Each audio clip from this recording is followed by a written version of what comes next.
Hello प्यारे बच्चों, good morning. कैसे हैं आप सब? टॉप ऑफ द वर्ल्ड यानी बहुत कुछ। सभी बच्चे हैप्पी हैं, खुश हैं। Very good. तो बेटा ये है आज की हमारी वर्कशीट, ये देख लीजिए। तो आपको पता है ना पहले क्या करना है। सबसे पहले विद्यार्थी का नाम, बच्चे अपना नाम लिखेंगे। यहाँ लिखेंगे अपने कक्षा अध्यापक का नाम यानी अपनी क्लास टीचर का नाम। ये है हमारी कार्यपत्रक 16 यानी वर्कशीट नंबर 16। क्या डेट है? 25 नवंबर 2020। ठीक है। ये विषय क्या है हमारा? विज्ञान। और ये हमारे 8th क्लास के बच्चों के लिए वर्कशीट है। यहाँ सभी बच्चे अपना सेक्शन लिख लेंगे, ए बी या सी, जो भी आपका सेक्शन हो।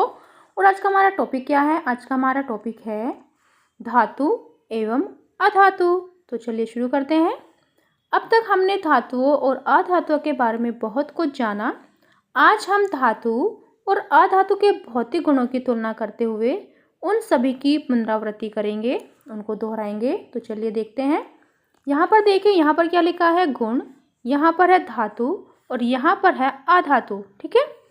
गुण क्या है? दिखावट, यानी ये देखने में कैसे होता है? जो धातुएं होती हैं यह चमकीली या चमकदार होती हैं, और जो अधातु होती है वो कैसी होती हैं? यह निष्प्रभ, मलिन या चमकदार नहीं होती, आयोडीन को छोड़कर। ठीक है। अवस्था, यानी धातु की अवस्था कैसी होती है? सभी धातुएं सामान्य ताप पर ठोस होती हैं, परंतु पारा जो मरकरी है वो कमरे के ताप पर तरल अवस्था में होता है, जिसका उपयोग थर्मामीटर में होता है। जो पारा होता है उसका उपयोग किस में होता है? थर्मामीटर में। और जो अधातुएं होती हैं ठोस, द्रव और गैस तीनों अवस्थाओं में पाई जाती हैं। जो अधातुएं होती हैं वो तीनों अवस्थाओं में पाई जाती हैं। फिर देखते हैं कठोरता। सोडियम, पोटेशियम और लेड को छोड़कर, यानी इन धातुओं को सभी को छोड़कर अधिकांश धातुएं कठोर होती हैं। और अधातुएं क्या है? यह सामान्यतः नरम ऑब्लिक भंगुर होती हैं। फिर आघातवर्धनीयता। धातुएं आघातवर्धनीय होती हैं, पीटकर शीट में परिवर्तित किया जा सकता है इनको। और ये क्या है? अधातुएं यह नरम होने के कारण चोट करने पर टूटकर बिखर जाती हैं, अतः ये आघातवर्धनीय नहीं होती हैं, जैसे कि पत्थर। ठीक है। फिर नेक्स्ट देखें। नेक्स्ट क्या है? तन्यता। खींचकर तारों में परिवर्तित करना। सामान्यतः सभी धातुएं तन्य होती हैं, यानी इनको खींचकर एक तार बनाया जा सकता है। फिर ये क्या है? ये तन्यता का गुण नहीं दर्शाती। चालकता। धातुएं ऊष्मा और विद्युत की सुचालक होती हैं, और अधातुएं ऊष्मा और विद्युत की कुचालक होती हैं। ध्वनिक। ये ध्वनिक होती हैं जिसकी वजह से घंटियां धातु की बनाई जाती हैं। ठीक है। यानी जो धातुएं होती हैं वो ध्वनिक होती हैं, जिसकी वजह से जो घंटियां होती है वो धातु की बनाई जाती हैं, और ये ध्वनिक नहीं होती हैं। फिर नेक्स्ट क्या है? उदाहरण है इनके। उदाहरण जैसे लोहा, सोना, copper, aluminium, magnesium, silver, sodium, calcium इत्यादि। तो ये सभी क्या है? ये सभी हैं धातुएं। जैसे carbon, oxygen, nitrogen, chlorine, sulphur, iodine इत्यादि।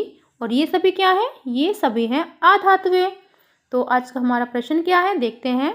आज का हमारा प्रश्न फर्स्ट, स्वयं को जांचिए। प्रश्न नंबर क्या है? दो धातु के नाम लिखिए जिन्हें चाकू से काटा जा सकता है। तो हमें दो धातुएं के नाम लिखने हैं जिनको चाकू से काटा जा सकता है। तो वो दो धातुएं हैं, यहाँ पर देख लेते हैं हम कहाँ पर होगी।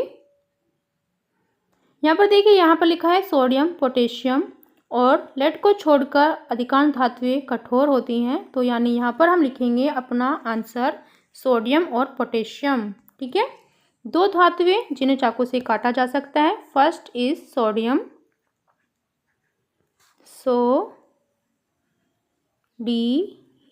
सोडियम, और पोटेशियम,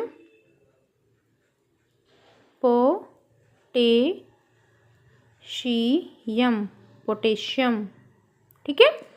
फिर नेक्स्ट देखते हैं। प्रश्न नंबर 2 क्या है? मंदिरों की घंटियां धातुओं की क्यों बनाई जाती हैं? तो इसका आंसर अभी हमने पढ़ा है कि यहाँ पर देखिए, यहाँ पर ये ध्वनिक होती हैं, तो हम यहाँ पर लिखेंगे धातुएं ध्वनिक होती हैं।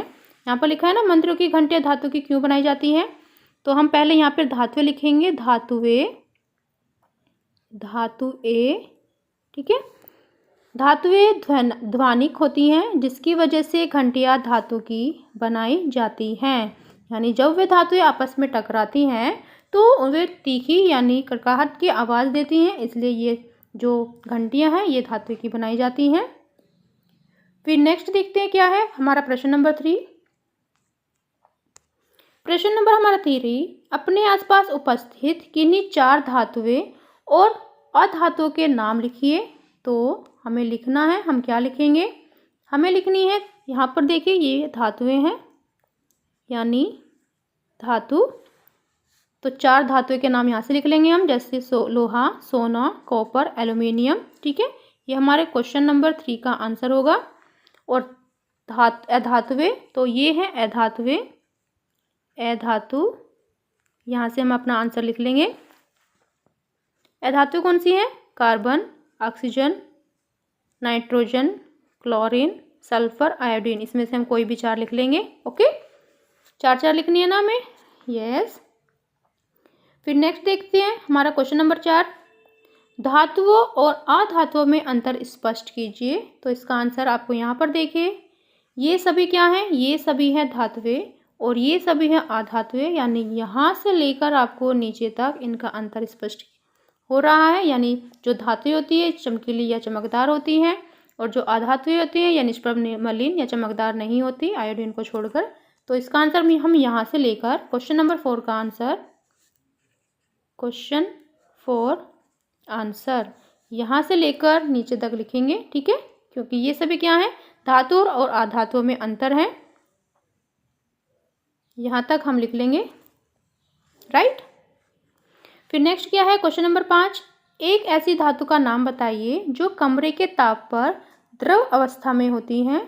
ठीक है, तो वो कौन सी है, वो है हमारी पारा मरकरी। ये हमारा क्वेश्चन नंबर 5 का आंसर होगा, क्योंकि जो पारा मरकरी होती है वो कमरे के ताप पर तरल अवस्था में होती है, जिसका उपयोग थर्मामीटर में होता है। ठीक है, द्रव अवस्था यानी तरल अवस्था। फिर नेक्स्ट क्या है, कोविड के संदर्भ में उचित व्यवहार संबंधी संदेश, कोविड-19 के विरुद्ध लड़ाई में सुरक्षित रहने के लिए मास्क पहने। तो बेटा ये है आज की हमारी वर्कशीट, सभी बच्चे इसका रिप्लाई करेंगे। मिलते हैं कल नई वर्कशीट के साथ, आपका दिन शुभ हो, have a nice day, bye bye बेटा।